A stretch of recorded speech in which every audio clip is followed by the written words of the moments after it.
If you've been with us for any length of time, you know we've been in a fairly long series called Cruciformity. If you're new with us at Summit, Cruciformity is a series in which we are understanding what it looks like to live a life that is shaped by the cross, by the crucifixion of Jesus. What does it look like for us to live the way of Jesus? And one of the principles that we've identified a few times in the course of this series is this idea that Jesus wasn't as much telling us to believe certain things about him, although he was saying that. He was really inviting us into a way of living, a way of life. That yes, there are things we believe about Jesus, but ultimately we believe those things because there is a spirituality, there is a form of living, there is a way of life that is ultimately influenced by those beliefs, and that's really what Jesus was asking us to participate in. So we've been talking about what this cross-shaped, cruciformed life looks like, and we've been looking at it really in four distinct sections or four distinct movements, and we started by talking about how our identity is transformed when we begin to understand the cross, that when the gospel, its truth, its reality, when the understanding of God's grace and his love penetrates our hearts at a deep level, there's something that happens when we know the love of God at a deep level. It changes our identity. We find our value in new places. We find our purpose, our meaning in all sorts of new places. And so there's this transformation in our identity. We talked about that. Then we began talking about what it looks like to have cruciformed faith. That the truth is that this sort of faith that we're being invited into is distinct. That when we live a cruciformed life, we are not just simply becoming theists who believe that God exists, but we are becoming people who live a particular way towards God and with God. We live life in faith in a very distinct way, and that was the second section we looked at. The past few weeks we've been talking about what it looks like to be the cruciformed community, and really the idea behind that is that once we're living towards God a particular way, now that has an impact on how we live towards people that are around us. We've talked about a couple of different aspects of that. People that believe the same way that we believe, but then also people who believe just like we believe, that there are ways that we live among each other. And last week we talked about the cruciformed community of faith and what that looks like. Now we're going to move into what is the fourth section of this series, and we're going to be talking about what it looks like to be cruciformed in culture and in creation. And it's a very intentional title to this next section because we're going to look at both of those things, culture and creation. And I really, honestly, I love that we're getting into this at this point because I think there's an opportunity for some pretty significant personal transformation as a result of what we're looking at here. I think there are some things that might hit home. I think there's some questions that might get answered for you, maybe some things that get resolved, some tensions that you felt. In fact, I actually think that once you begin to understand what we're looking at today, that you'll realize it's not just about transformation for you personally, but you'll see how people around you become transformed because of what we're talking about today. And I think that's really good news, and here's why. Over the years, there are certain conversations that I seem to have over and over again, not with the same person, although that happens sometimes. We all know what that's like. But I have the same conversation with lots of different people. And I would say that there are a few conversations that seem to come up more than others. In fact, even among Christians, there are certain things that seem to exist, certain problems, certain tensions that it just seems like year after year, I'm always hearing the same sort of thing. And so what I've concluded is this, is that whenever I hear a conversation over and over again, over the span of a couple of decades, whenever I hear Christian people who love Jesus and love the church struggling with the same thing, what it causes me to realize is that there must be somewhere, fundamentally, a misunderstanding of what it means to be a Jesus follower as it relates to some category of life. Like systemically, there must be some sort of problem if all of these different people at different stages and ages of life seem to be wrestling with the same sort of thing, then maybe systemically there's some sort of misunderstanding that we have about the gospel or what it influences. And so there's this one particular conversation that I'll share with you. It typically goes like this. Usually someone starts by saying, "Can I talk to you?" That's how most conversations start. And then they begin to share something along these lines. And I'm just totally paraphrasing, summarizing lots and lots of conversations over lots of years. But usually it's something like this. "Hey, Brad, I love Jesus. I love the church. I spend time reading the Bible, and I pray. Maybe I even do the Lectio Divina. Who knows, right? Latin stuff. I try to get God, I try to be aware of God's presence. I try to identify the spiritual aspect of who I am. I kind of nurture that. I do stuff, but by and large, what I spend most of my time on, what my days are about, are mind-numbing. Like, that's basically the conversation. That's it. Now, it comes in different forms. Sometimes people say, man, my work, my job is just mindless, and I don't like the people that I work with. I don't like this job that I'm doing. Or people just say, my life is mundane. There's nothing exciting about my days. Sometimes people have said this to me, I don't feel like I'm making a difference. Like, I know Jesus has made a difference in me, but I don't feel like I'm making a difference in anybody else's life. Sometimes they even go as far as to say this. They say things like, I wish I could just quit it all and really live for Jesus. And I'm like, me too. But you get what I'm saying? I've heard this over and over again. And when this happens, and when somebody starts expressing this sort of dissatisfaction, saying most of my life is boring, and I've got this spiritual dynamic, what I usually tell them is this: you just need to pray more. I never have said that to that person, just so you know. And here's why I haven't said it. I haven't said it because that attitude is actually what contributes to most of the problem. And I just want you to think about something with me for a second. Just check this out and listen for just a moment. This isn't an accusation as much as it is an observation that I hope we can change.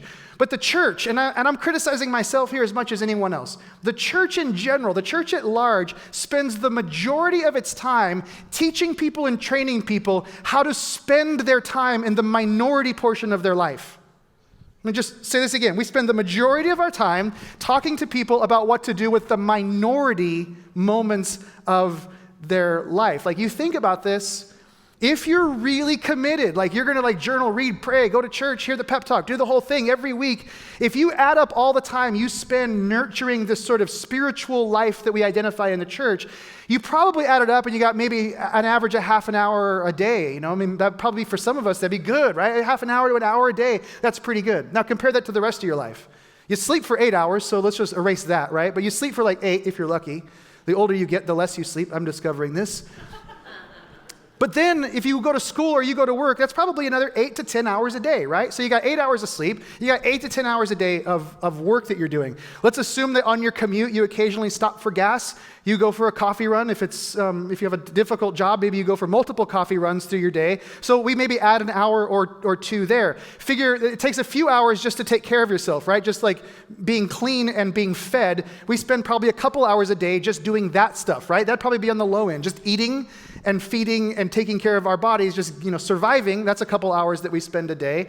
You start adding all of this up, and pretty soon we're at about 20 to 21 hours right there. We haven't included yet the 1 hour of exercise that we're all supposed to be doing every single day, right? We haven't included anything. If you've got kids, there's no youth sports factored into this. There's no boards that you volunteered on or committees that you've joined at someone's school. None of that's included in this. We haven't talked about the errands that you have to run. All of that stuff is left out. We're already at 20 hours of a 24-hour day, which means you got 4 hours left, right? So here's why I'm saying this. Here's the point. What am I really getting at with this? This just makes me think, if Jesus came to give us life to the full, if Jesus came because he had this vision for our lives, this transformation of everything, don't you think that Jesus is probably at least equally, if not more so, concerned with what we do with 20 hours of our day than what we do with 20 minutes of our day? Don't you think that maybe if Jesus was all about all life, if this whole thing is about the big picture, don't you think that maybe there's some application to the big picture, that maybe there's some stuff that, the spirituality of Jesus is more than just a few minutes of prayer and a few paragraphs in a journal somewhere, that maybe the spirituality of Jesus gets lived out in ways that are far more expansive than what we've imagined. See, Jesus came to show us a way to live our lives. Not get ready for life, right? Tie your shoes, read the Bible. Jesus didn't give us a trick or a tip so that we could get through our mundane, boring, or irritating days. We have the Jesus card. I'm really glad I got Jesus because work sucks. That's not what he was doing. What if the spirituality of Jesus makes an impact on all of life? What if there's a cruciformed way to live in our jobs? What if there's a cruciformed way to live as we pursue education? What if when we go to the gym, even that could somehow fall into this category of cruciformity? What if when we hang out in a coffee shop, when we go shopping with friends, when we recreate and we're on the trails of our city, what would happen if all of a sudden that stuff fell under this umbrella of cruciformity? And And what if that way had implications that reached beyond just bringing me some sort of personal satisfaction, but what if the way of Jesus, as it relates to all of those things, actually through me influenced others? So in the final few messages of this series, we're going to connect the spirituality of Jesus to the majority of life. Sound good? To the majority of our lives. And we're going to see the larger impact or the larger influence that we can have on the world when we do this. And for those of you that are Jesus followers, my hope is that you see the spirituality of Jesus as it relates to the stuff outside of a Sunday morning like this, or outside of a time with Jesus in your coffee in the morning. I hope that you see the spirituality of Jesus in all of your life. And those of you that are exploring faith and you're still asking questions about Jesus, I hope that when you hear this and you see what we're talking about today, I hope you're pleasantly surprised by what hasn't been readily represented by Christianity in America today. I hope that you see something and you go, man, I actually like this. This is actually far more beautiful and compelling than I thought it would be. So today, we're going to kick this section of the series off by talking about how we live, or how we are cruciformed specifically in culture. How are we cruciformed in culture? And we're going to answer a series of questions this morning, and this really leads to the first question, and that is, well, what is culture? If we're cruciformed in culture, what exactly is culture? Now, the Latin word culture, if you look at the history of the word, literally has meant throughout history to not leave nature as it was, but to make something of it. That's the idea behind culture in the Latin sense. It is not to leave things as they are, but to make something of them. Now, so this word was initially, in early centuries of human existence, it was applied primarily to ag. So we had agriculture, right?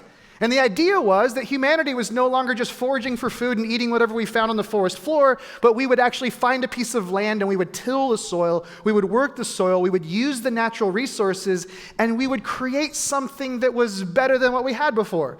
We would create a more sustainable way, a more predictable way to eat, maybe even a healthier way to eat by participating in horticulture, in agriculture, right? There's this idea of working with the natural resources to produce something that is good. Now, if you fast forward to about the 17th century, which is the dawn of the Enlightenment, this idea of culture transfers from agriculture into an understanding of humanity. And there are individuals who begin to look at human beings and they think, what if we did the same thing with people? What if we exposed the raw material of human beings to things like education? This is a new idea back then, by the way. What if we expose them to art? What if we expose them to science?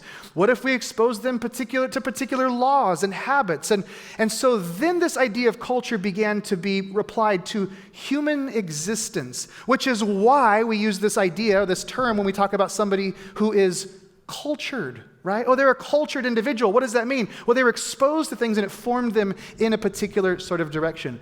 By the time we reach the 20th century, the word culture is now a synonymous word, a general word. It's used in this very comprehensive way to characterize all that we're experiencing as people around us. It's us, it's art, it's music, it's all the stuff that's around us. Culture is everything around us. In fact, sociologists or anthropologists, they would say culture is this. Culture is the shared beliefs, values, conventions and practices of a particular subgroup or an entire society. So that's culture. Culture is the beliefs. It's what we believe. It's what we value. It is the conventions. It is the practices of a particular subgroup or an entire society. And what is that subgroup or society doing? Well, we're taking all of the raw material of everything in life and we are rearranging it in a way to make meaning. In order to express what we think is good, in order to express what we think is valuable, or in order to express what we think is true, we take all of the raw material and we leverage these things to express what's meaningful or true or valuable. So you think about cultivating land, and it's a very simple thing to think about. We take the ground and we stir the ground up and we allow something to be birthed out of this. We do the same thing with music. You realize this morning we sit and we enjoy music, but ultimately music is just sounds, right? We take the raw material of sound And we identify which sounds are more pleasing to the ear. We identify which sounds might resonate more with the soul, which sounds might bring joy or hope or some sort of life in them. We arrange those sounds together into songs that have meaning, that speak truth. And this morning we participate in this culture making. We turned noise into music that we now participated with today. The same thing is true of stories. When we look at literature, when we look at movies, if we look at theater, all of them are the same thing. An individual takes the stories of human experience. They take all of the kinds of things that happen to people like us, and then they weave together this adventure, this story, and we read it or we watch it, we participate in it. And when it comes to an end, they have somehow taken all of the raw material of human experience, they've woven it together in a way that brings meaning. Which is why we get done with a movie and we go, man, I never thought about that way before. That's why we read a book and we go, man, that's an interesting perspective. Because we weave the raw material of human experience to say something. It creates culture. We do this with technology. Technology is an expression of culture. We have nothing and we create something. Legal arguments are the byproduct of culture. Culture shapes legal arguments. We have ideas, we have thoughts, we begin to express those things, and it forms legal perceptions. Medical policies, all of these things, you could go down the list, and all of it adds up to this thing that we call culture. So when we look at the world around us, when we just look at our experience every single day, we see the laws, we see the habits, we see the art, the technology, we hear the stories, we eat the food, all of these things, we're looking at culture. And the raw material of the world is being rearranged in a way that communicates and expresses meaning, which means there is something to all of this. That is culture. Are you with me so far? Okay, like 7 more of you than the last service. That's good. Okay. It's good because we got another question to answer. You have to get that question right before you get this one. So I want you to understand that, and then we ask this. Here's the next question. Do we shape culture, or is culture shaping us? Do we shape culture, or is culture shaping us? You want the answer? Yes. Chad got it right. The answer is yes, right? See, and that's a fairly logical conclusion to make. If culture is the art of rearranging raw material into something, then somebody has to be rearranging that, right? Somebody somewhere is arranging these things. Somebody is creating the culture. But at the same time, we have to understand this, that culture, once it is being formed and shaped, it has the power to communicate what is meaningful and valuable or true. So once culture has been formed, it now has the force or the ability to define the direction of our lives. It defines meaningful, valuable, and true. So unless you are actively thinking about shaping culture, culture making, and by the way, the vast majority of people in America don't think about this. Unless you are thinking about it, you're subject to culture more than culture is subject to you. Which means culture is shaping you more than you're shaping it. You might be helping it along in where it's already going by participating in it, but unless you are actively thinking about it, it's shaping you. So the question then is, what does this have to do with Christianity? What does this have to do with Jesus, right? What does this have to do with being a cruciformed person living in the world today? What do we have to do with this? Well, let me ask you this.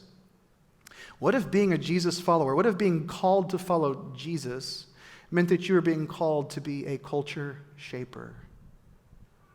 What if Jesus was inviting a group of people into this movement because we weren't supposed to just be subject to culture, but culture was to be subject to us?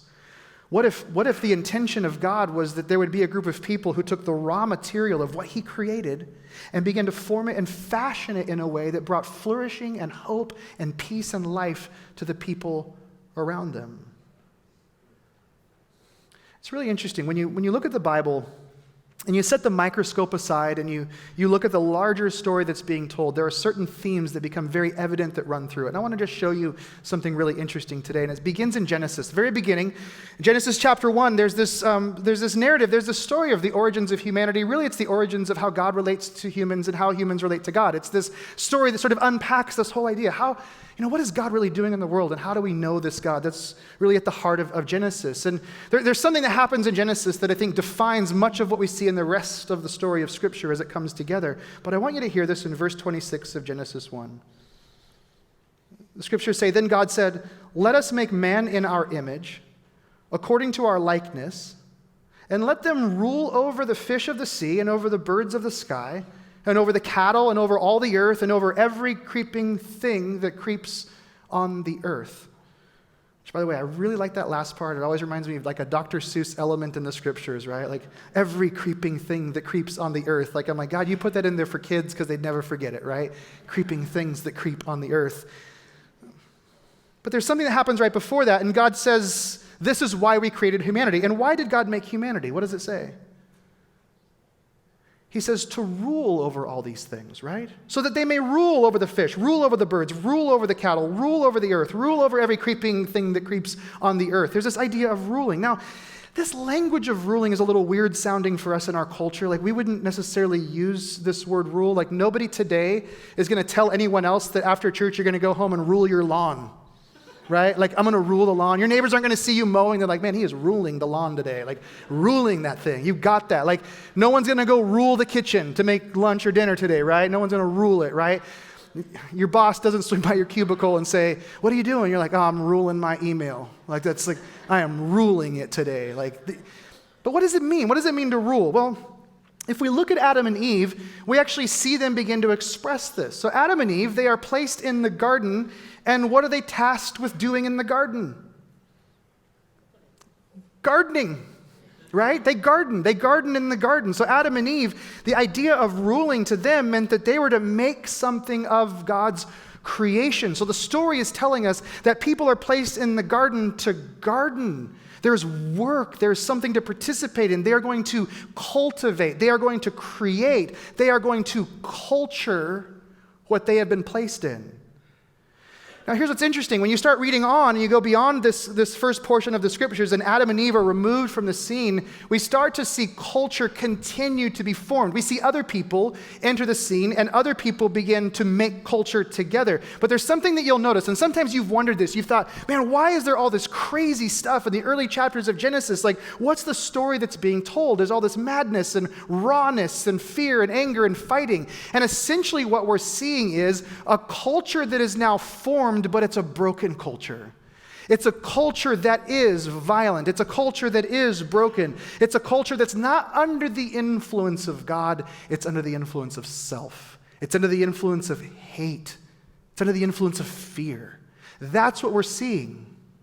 Then something starts to happen. The larger picture, we begin to see individuals intersect with the story. Certain people begin to rise out of the narrative in a very unique way. We have an individual named Abraham, who, by the way, was just a guy who had some livestock and a family.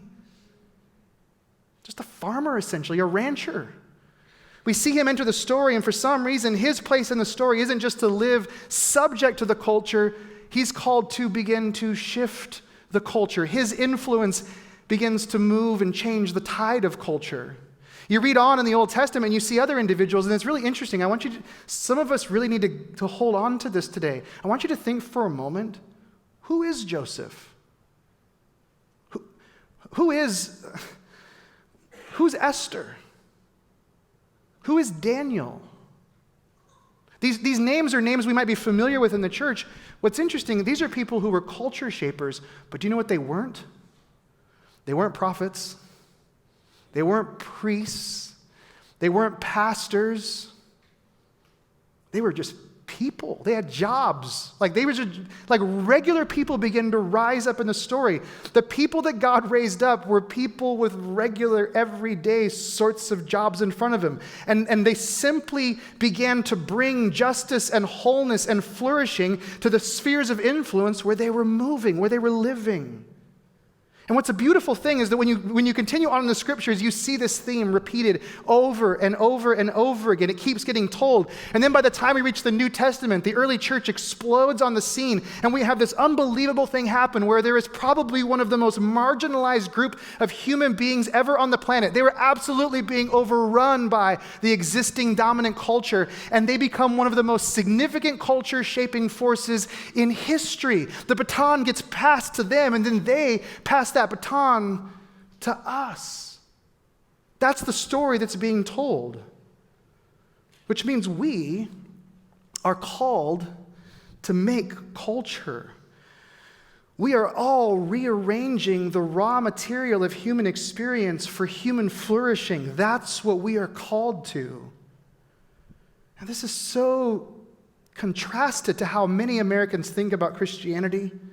Many Americans think about Christianity as a way to achieve spiritual peace or personal strength, right? It's this personal peace I have, or it's this strength that I need to get through my day. But we don't see this whole thing as a comprehensive way to view our world and to interpret all the things that are going around us, all the things that we're a part of. In fact, Tim Keller, writing on this subject, he says, most American Christians seal off their faith beliefs from the way they work in their vocations.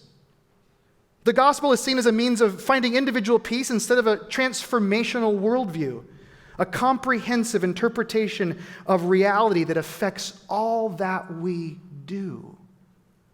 He's saying we eliminate the dividing line between spiritual and physical. We eliminate the dualism that says, well, there's my church life and my work life. He says it is all of life. Because once we begin to understand this larger story, once we begin to see what God is doing and how he's including us, and what we believe about God and what we know to be true about his grace and about humanity, once we begin to apply those things, it will have a deep impact on how we do business, on how we perform music, how we consume art, how we think about laws, how we interact with government, how we receive media or work in media, how we engage in scholarship. The list goes on and on, how we recreate. Suddenly there is this umbrella and all of it fits. And it's liberating to see that God wants all of it to fit.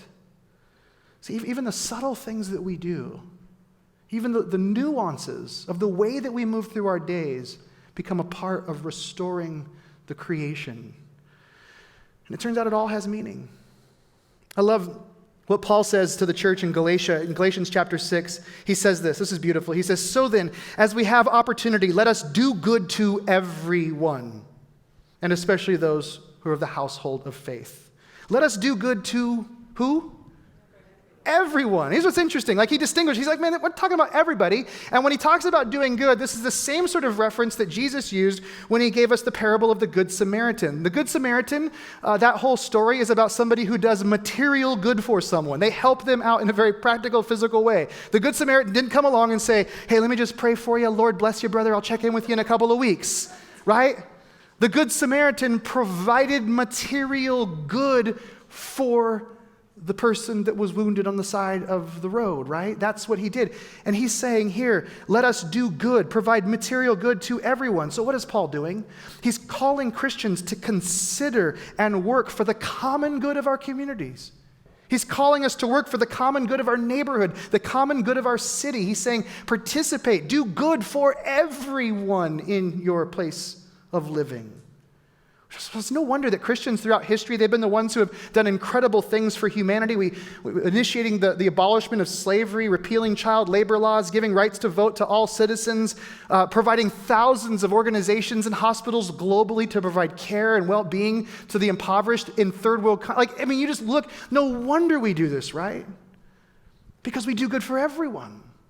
We're culture shaping. In fact, it's not just that we do good for everyone, we do good in everything. I love the comprehensive nature of this.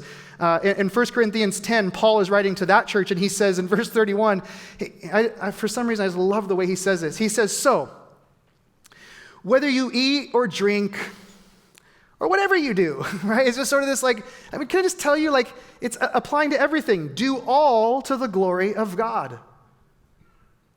Do you realize he's actually talking about just the way we consume food, the way that we celebrate with friends, whatever you do, do to the glory of God. In fact, he's just saying, listen, everything matters. There's no dichotomy. There's no dualism. And that includes your work. Your work, your profession, every profession. Our beliefs will affect how we conduct ourselves in our profession. If we practice law, if we supervise employees, if we do art, if we teach, if it is informed by our Christian faith, and increasingly so, it will lead to lasting cultural and societal change.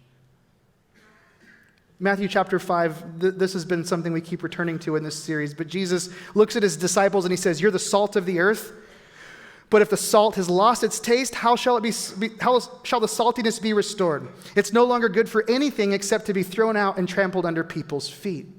You're the light of the world. A city set on a hill cannot be hidden, nor do people light a lamp and put it under a basket, but on a stand, and it gives light to all the house. And then listen to this, verse 16. In the same way, let your light shine before others so that they may see here's this idea again, your good works, and give glory to your Father who's in heaven.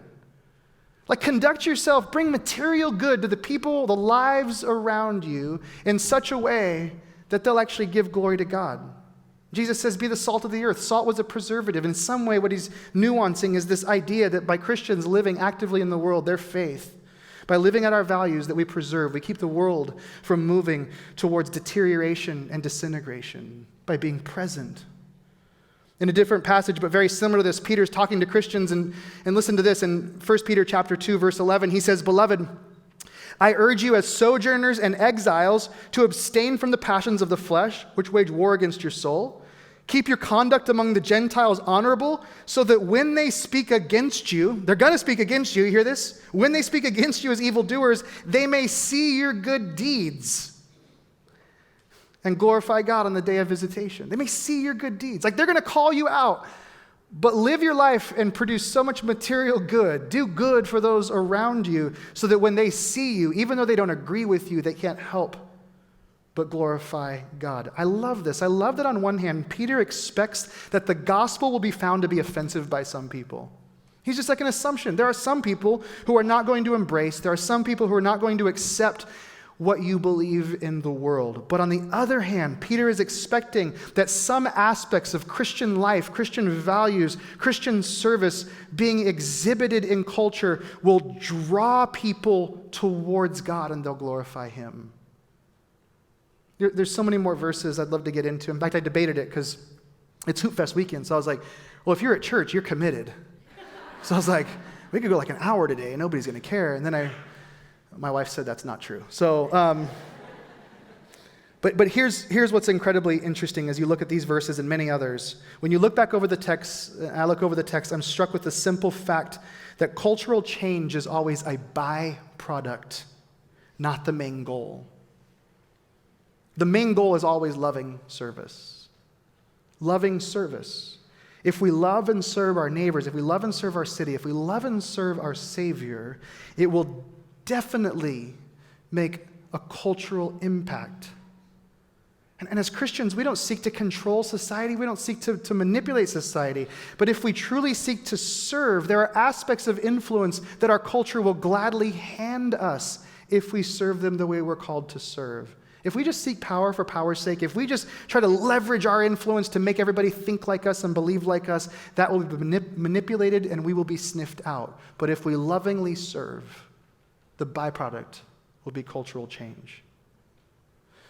You know, from the very beginning, if you look at the story, the larger story, from the very beginning, the mission of Jesus has not been for us to build a great church. The mission of Jesus is for us to build great communities, great cities, great neighborhoods. The mission of Jesus is to change and shape the way that human beings live among one another.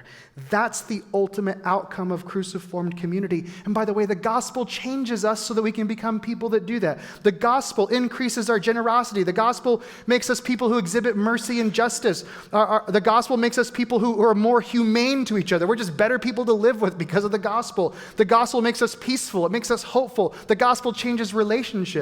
The gospel, it changes lives and culture. It's why all the time we say around here that grace changes everything.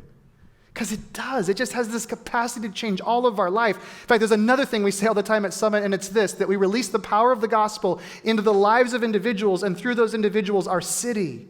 And why do we say that? We say that because we know when the gospel is powerful in me and in you, and we go live our lives, we work and play and engage in scholarship, and we entertain ourselves with art, when we do those things with the gospel at our core, we change the culture around us. See, you are a culture maker. You're a culture maker. How you communicate, what you create, the way that you work, the way that you live, all of that creates, it shapes culture. And what does all of that add up to? I think when Jesus looks at it, it adds up to one massive opportunity or possibility. Because if a critical mass of people, a large number of people living in a city, and particularly this city, if a large number of people begin to live their lives and make culture in ways that express the gospel, the mercy, the justice, the friendship, the hope, the peace, it literally could change the fabric of a city. And if it changes the fabric of a city, I believe it can change the world. John Mark Comer writes this. He says, "When we live and work not to get what we can get from others, but rather to love and serve them, we're harmonizing with the heart of God himself. And one of the best possible ways we can love and serve people is to show up for work every day." I kind of like that. I don't know why, but just show up. "And to do our work, not to get ahead or make more money or become famous, but to love and serve God and neighbor. And when we do that, we start to reclaim our humanness."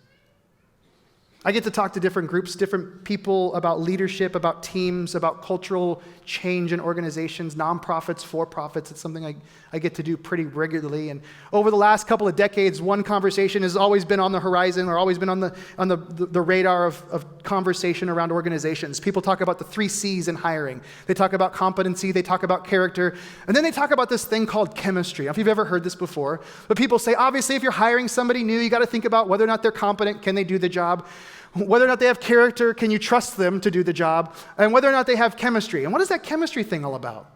Well, it's really just the acknowledgement of what we've just talked about here. That a single person can enter into a team. A single person can enter into an environment. And in some sort of unspoken, unrecognized, it's not even on their job description, in some sort of way, they can influence the way that a team feels. They can impact the chemistry.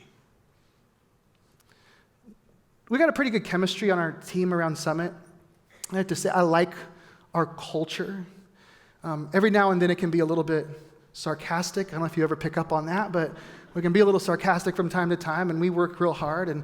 But we've got a culture that exists. And not long ago, we were adding somebody to our team, and I was really concerned, or I had some thoughts, like, I wonder how this will impact our chemistry. I wonder how this person will shape our culture. And it's interesting because when this person showed up on our team and began working alongside of us this year, he brought with him an incredible attitude of encouragement. Always in things for other people, always saying, hey, how can I help with this? Celebrating the wins that other people are having. He just brought this very genuine, winsome, joyful dynamic.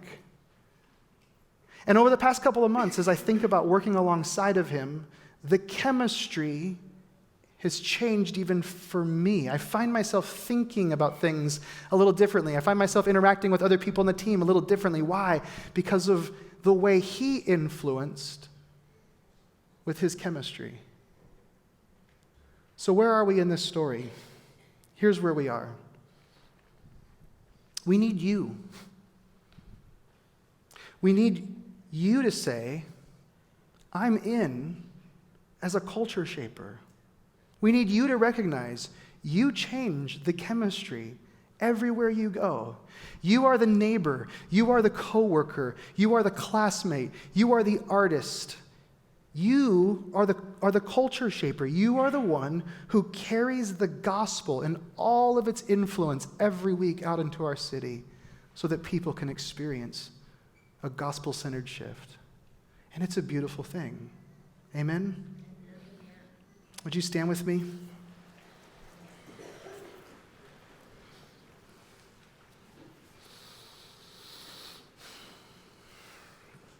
This is an odd benediction. I'll admit this. May you be men and women whose Mondays start to look a little bit more like Sundays, whose lives begin to live out the influence that they were called to live. May you bring the gospel to your neighborhood, to your friendships, to your work. May you love and bring mercy and peace and joy. Amen? Amen. Love you guys so much. Looking forward to this next section of the series, and we'll see you guys next Sunday. See you later.